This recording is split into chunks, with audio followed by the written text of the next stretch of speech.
ये रचना हिंदी में अहिल्या की कथा शीर्षक से लिखी गई है, जो हिंदू महाकाव्य रामायण की एक प्रसिद्ध कहानी का पुनर्कथन है। इसमें अहिल्या पर उनके पति गौतम ऋषि द्वारा लगाए गए श्राप और अंततः भगवान राम द्वारा उनके उद्धार का वर्णन किया गया है।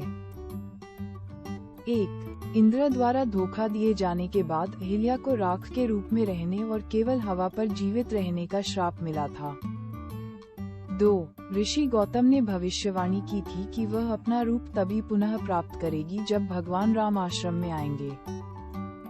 3. राम और उनके भाई लक्ष्मण ऋषि विश्वामित्र के मार्गदर्शन में आश्रम में प्रवेश किया और अहिल्या को उनके वास्तविक रूप में पुनर्स्थापित कर दिया गया। और 4. राम और लक्ष्मण ने फिर उद्धारित अहिल्या को प्रणाम किया और मिथिला नगर लौट आए। अनुवाद। 1. अहिल्या की कहानी। एक सुबह जब राम और लक्ष्मण ऋषि विश्वामित्र के साथ मिथिला नगर के जंगलों और उद्यानों को देखने निकले, तो उन्होंने एक उद्यान में एक सुनसान जगह देखी। राम ने कहा, हे प्रभु, ये स्थान आश्रम जैसा दिखता है, लेकिन यहाँ कोई ऋषि या मुनि क्यों नहीं दिखाई देते? विश्वामित्र जी ने बताया, ये स्थान एक समय महात्मा गौतम का आश्रम था। वे अपनी पत्नी अहिल्या के साथ यहाँ निवास करते और तपस्या करते थे। एक दिन जब गौतम ऋषि आश्रम से बाहर थे, उनकी अनुपस्थिति में इंद्र गौतम का वेश धारण करके आए और अहिल्या से प्रेम का प्रस्ताव रखा। यद्यपि अहिल्या ने इंद्र को पहचान लिया, फिर भी उन्होंने ये सोचकर सहमति दे दी कि मैं इतनी सुंदर हूँ कि स्वयं देवराज इंद्र मुझसे प्रेम का प्रस्ताव रख रहे हैं। जब इंद्र अपने निवास स्थान पर लौट रहे थे, तब गौतम ऋषि ने अपने वेश में इंद्र को देखा। वे सब कुछ समझ गए और इंद्र को श्राप दिया।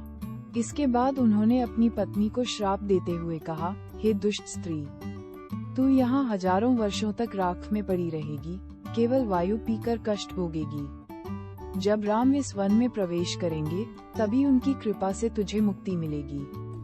तभी तू अपने पूर्वज शरीर को धारण करके मेरे पास लौट सकेगी।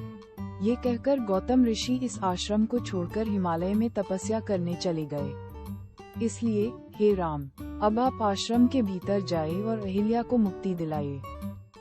विश्वामित्र जी की बातें सुनकर दोनों भाई आश्रम में प्रवेश कर गए। वहाँ तपस्या में लीन अहिल्या कहीं दिखाई नहीं दे रही थी। उनकी तपस्या की अनुभूति ही पूरे वातावरण में व्याप्त थी। जब अहिल्या की दृष्टि राम पर पड़ी, तो उनके पवित्र दर्शन से वे एक बार फिर सुंदर स्त्री के रूप में प्रकट हुईं। अहिल्या को स्त्री रूप में देखकर राम और लक्ष्मण ने आदर पूर्वक उनके चरण स्पर्श किए। उनके आतिथ्य सत्कार के बाद वे ऋषि के साथ मिथिला नगर लौट गए।